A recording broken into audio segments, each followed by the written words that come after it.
Realmente o Palmeiras sofreu além do que a gente imaginava. É bom a gente voltar um pouquinho, uma semana, quando o Palmeiras lá na Argentina, no primeiro tempo, poderia ter resolvido a classificação. Ele faz 2-0, poderia ter feito mais. Ele toma um gol no final e aí deixa tudo em aberto, mas com favoritismo grande, porque mostrou que era superior. E toma esse gol no começo, com Sala, e aí, caramba, né? Como é que vai ficar a coisa? E realmente, quando terminou o primeiro tempo, havia uma dúvida, que o Palmeiras não conseguia jogar. A marcação do River era muito forte, muito bem feita, muito intensa, criando muitas dificuldades para o time do Palmeiras. Aí voltou dando sufoco, saiu o gol do Vitor Roque, e aí deu uma aliviada, porque o empate já era favorável ao Palmeiras.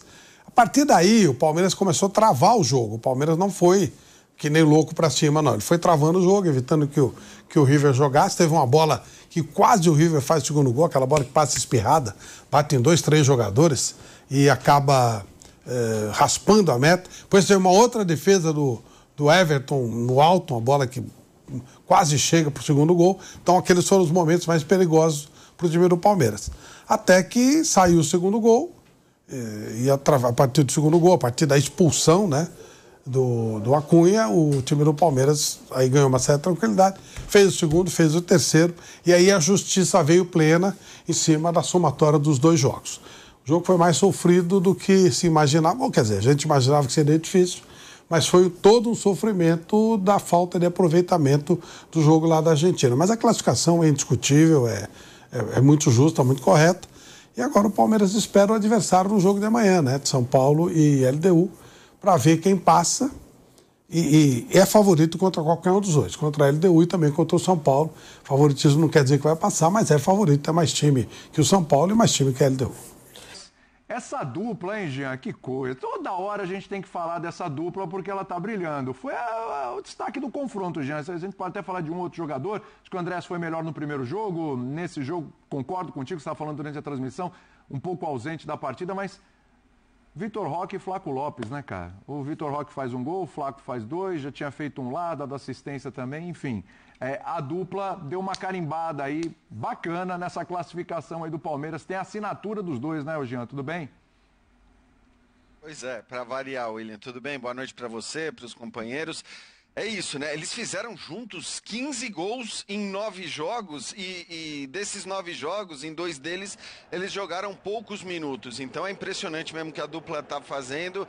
Agora, eu acho que a gente tem elogiado muito o Palmeiras pelas atuações, pelo volume de jogo, pela quantidade de chances que cria, pelo jogo até plástico, né? Ao contrário do que muita gente imaginava quando a gente falava de Palmeiras nos seus melhores momentos. Ali muitas vezes era um time muito mais pragmático, um time muito mais objetivo do que qualquer outra coisa. E não, o Palmeiras vinha jogando muito bem. Hoje eu não achei que tecnicamente o Palmeiras fez um grande jogo, fez uma grande partida, mas como a gente disse, né, durante a semana toda, o adversário é muito grande. O adversário é muito grande, não é só a camisa, é a qualidade do treinador, como a gente viu no primeiro tempo, e acho que o Eugênio explicou, né? A ideia do Portillo fazer, porque ele fazia o terceiro zagueiro em vários momentos, né? Quando o Palmeiras tinha a bola, mas quando o River tinha a bola, ele saía ali, e aí já estava pronto também para dar o bote se fosse necessário. Então, assim, acho que o Gallardo foi muito bem, o River fez uma grande partida com seus grandes jogadores, dificultou muito a vida do Palmeiras, que, repito, perto do que vinha jogando nas últimas partidas, acho que não dá para comparar o nível do jogo. Agora, é um jogo diferente, é um jogo completamente emocional, é um jogo tenso, e aí a gente volta a elogiar aquilo que a gente já cansou de elogiar desse Palmeiras do Abel Ferreira, né?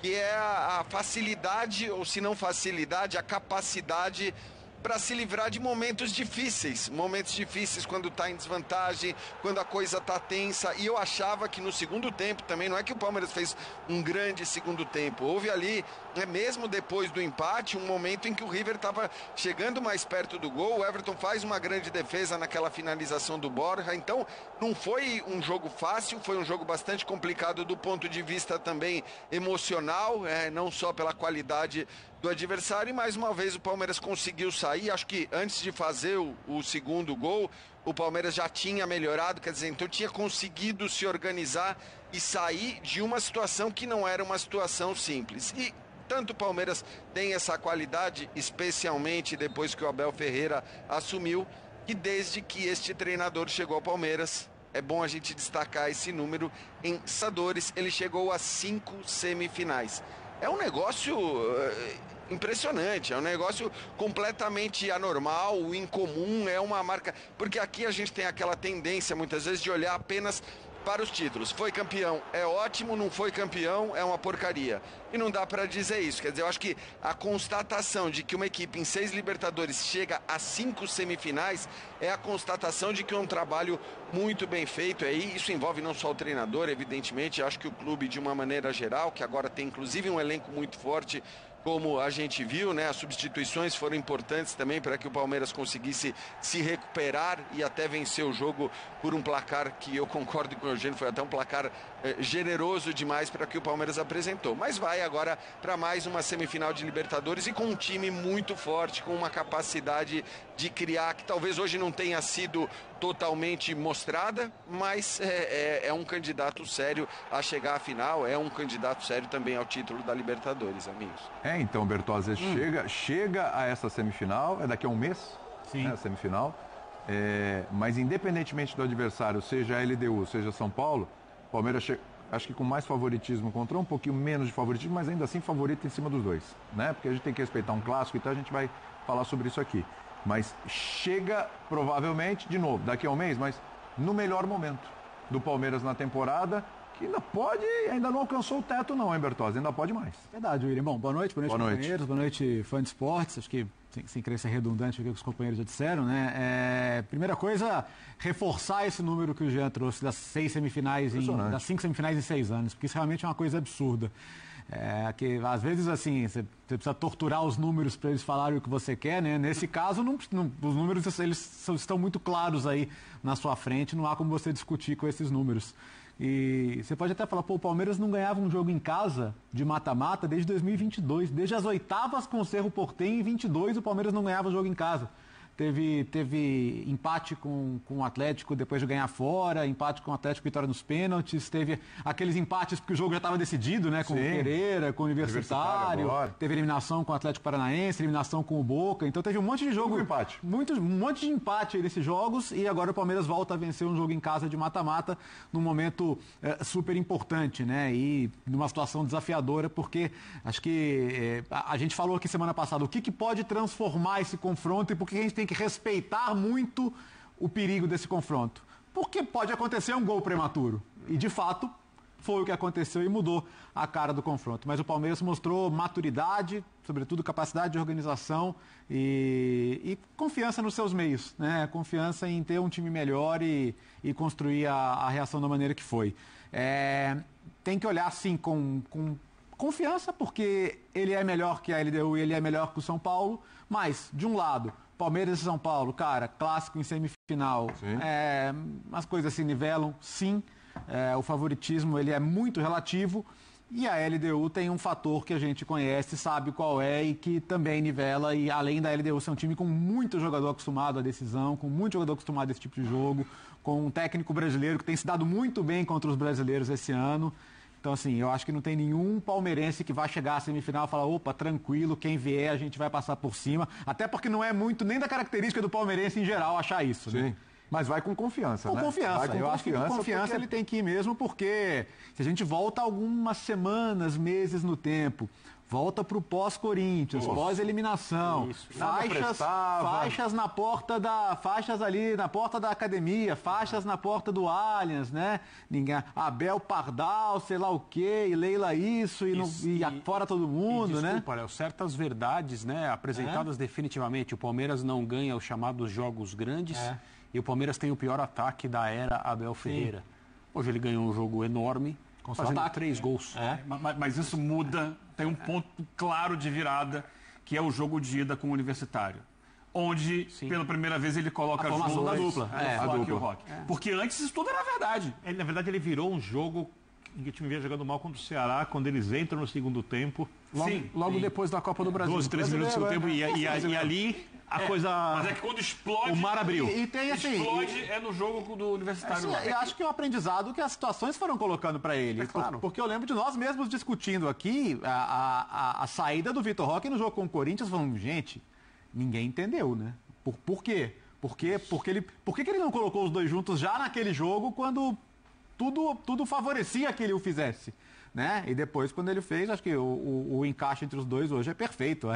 O Palmeiras hoje tem, para os saudosos das duplas de ataque, isso é uma delícia de ver, né? Para quem hoje o futebol é tão diferente, né? O Abel é um cara, na Libertadores, o Jean destaca as impressionantes colocações com ele do time. E ele é um cara de muitas sacadas. Lá atrás, com o elenco bem limitado, jogar fechado contra o Atlético, usar o Rony como centroavante, ou o Rony marcando, na época que estava voando o Arana no Atlético, colado nele para poder anular o jogo do Atlético. Até um time que vai crescendo. E, ultimamente, ele vinha demorando no mata-mata. O Palmeiras perdeu uma grande chance de ser campeão da Libertadores quando o Abel não trocou o time que ganhou o Brasileiro antes do jogo contra o Boca Juniors. E eu não vou criticar o Abel por isso, porque eu entendi o fato de ele não ter trocado. Mas o restante da temporada, com a entrada do Endrick e tal, mostrou que o Abel tinha que ter mexido. Dessa vez as mudanças aconteceram na hora certa. Assim, o time do Palmeiras, repito, joga muito mais do que jogou hoje. Eu assino embaixo do que disse o Jean. Hoje foi um jogo muito diferente para o River, em que o time cresce por conta da mentalidade, e é um jogo que o Palmeiras sente também por conta da mentalidade, porque tem um detalhe: se o Gustavo Gomes é um cara muito experiente, talvez o maior zagueiro da história do clube, ou no mínimo, ao lado de Luiz Pereira, entra na dupla, para mim, de principais zagueiros da história do clube, é uma lenda no clube, está acostumado com esses jogos decisivos. Os grandes jogadores dessa ascensão palmeirense, a dupla de ataque, ela é crua quando a gente fala de títulos. Sim. Ela não tem a experiência que alguns jogadores que estavam em campo do River Plate têm. E quando o time toma o gol, como os volantes do Palmeiras são bons jogadores, como o próprio Andrés Pereira, que é um cara com muita rodagem, testado e aprovado no nível mais alto do futebol, não tem experiências vitoriosas ainda como referências nesse tipo de jogo. E ficou muito claro que eles sentiram hoje. Quando o Palmeiras passa esse estágio, a tendência é que os jogadores ganhem confiança, e aí a gente está vendo a reconstrução de uma equipe que pode ganhar muitos títulos. Então, dá para entender o porquê do Palmeiras ter sentido. Até porque o gol, e a gente vai falar disso com mais detalhes, é uma falha de marcação de jogada aérea que o Palmeiras não vem cometendo. Sim. Já eu vou acionar, inclusive, tem uns jogadores para a gente ouvir na saída do gramado. Eu quero aproveitar um pouquinho mais o Jean aqui, que daqui a pouco vai chegar a Abel, eu vou ter que liberar o Jean. Mas o Birner toca num ponto aqui importante. A gente está falando, claro, dos jogadores que chegaram, o Vitor Roque, que conseguiu se encontrar, o Flaco Lopes, que foi potencializado até na formação da dupla com o Vitor Roque, a gente já falou isso diversas vezes aqui, do Andrés, que se encaixou muito bem, etc. Mas acho que vale citar também um outro jogador que tem feito boas partidas, que vai se consolidando e vai criando essa casca, até porque está envolvido nesses confrontos, como esteve no de hoje, que é o Lucas Evangelista, né, Jean Oddi? Esse também acho que vale a pena ser citado nessa classificação. Hein? Pois é, ele vinha jogando bem, acho que ele vinha fazendo boas partidas, tanto que eu até comentava com o Dimas, né, nosso querido Dimas, que eu imaginava, antes mesmo da gente ir para a Argentina, que o Andrés Pereira pudesse entrar na vaga que era do Facundo ou do Maurício e não do Evangelista, por aquilo que o Evangelista vinha jogando, por ser um jogo fora de casa contra o River, né, onde tem um cara que tenha mais capacidade de marcação, ainda que seja muito técnico, faria sentido. E acho que quando o Abel toma essa decisão, ele toma, sim, porque é o River fora de casa e o Andreas é um cara que te oferece ofensivamente, mas que te ajuda mais na marcação do que o Maurício, por exemplo, mas também do que o Facundo. Mas ele também toma essa decisão para não tirar o Lucas Evangelista, que vem jogando bem. Agora, hoje, para mim, foi o melhor jogo dele. Eu acho que ele não tinha feito uma partida ainda nesse nível. O Silas destacou durante o segundo tempo que ele era, para mim, naquele momento, o melhor em campo. Acho que a gente pode discutir. O Vitor Roque, de novo, fez uma baita partida, né? E acho que assim, aí não é só o gol que ele faz, são o trabalho que ele dá. É impressionante o constante trabalho que o Vitor Roque oferece para os defensores adversários. Então, para mim, o Evangelista, talvez o melhor em campo, o Vitor Roque, muito bem, Piquerez também, acho que esses para mim são os destaques dessa partida hoje, né? Acho que o Kelvin teve abaixo e isso foi um problema, porque me parece que o Abel tinha muito a ideia de contar com o lado direito do Kelvin, né? O Kelvin avançando, ele, como o Andreas Pereira cai mais pro meio, né? É um jogador de criação mais centralizada, o corredor ficou pro Kelvin, mas o Kelvin fez uma partida muito abaixo do que a gente se acostumou a ver nesse curto trajeto dele com a camisa do Palmeiras. De qualquer maneira é isso, acho que na média o time não foi tão bem quanto vinha jogando ultimamente, mas a gente está falando de um ultimamente de altíssimo nível, né? Se a gente lembrar o que foi o jogo com o Internacional, o que foi o primeiro tempo contra o River na Argentina, o que foi mesmo com reservas a partida contra o Fortaleza, e aí na hora que os titulares entram, dá aquela impressão de que toda vez quando esses titulares estiverem juntos, o Palmeiras vai dar o espetáculo que deu ali naqueles minutos finais, e não foi assim, né? Não foi assim. Eu acho que o River começou bem, as individualidades do Palmeiras nem todas estiveram no mesmo nível, então a gente já citou aqui, acho que o Lucas Evangelistas tem toda a razão, ele é talvez o melhor jogador em campo. E outro, eu queria destacar um outro também, porque é uma roubada você entrar num jogo desse, no lugar de um jogador machucado, na zaga, com um gigante como o River Plate te atacando. Eu acho que o Fux fez uma grande partida, ainda que jogando poucos minutos, ele não errou uma ali. E me parece até pra gente, acho que corrigir uma informação que foi dada durante a transmissão, me parece que ele não tomou, eu estava conversando aqui com a Renata Ruel, ele não tomou o tal cartão amarelo por ter entrado antes da hora, não. Pelo menos isso não consta em nenhum lugar, não tem oficialmente essa informação de cartão amarelo, o que pode ser muito importante para o Palmeiras, né? Porque o Gustavo Gomes sai machucado, a gente não sabe a gravidade dessa lesão, quanto ele vai estar à disposição ou não. O Fux é o primeiro substituto e vem jogando muito bem. E está pendurado. Então, se ele tomou esse cartão, e parece que não tomou, ele estaria fora da primeira semifinal.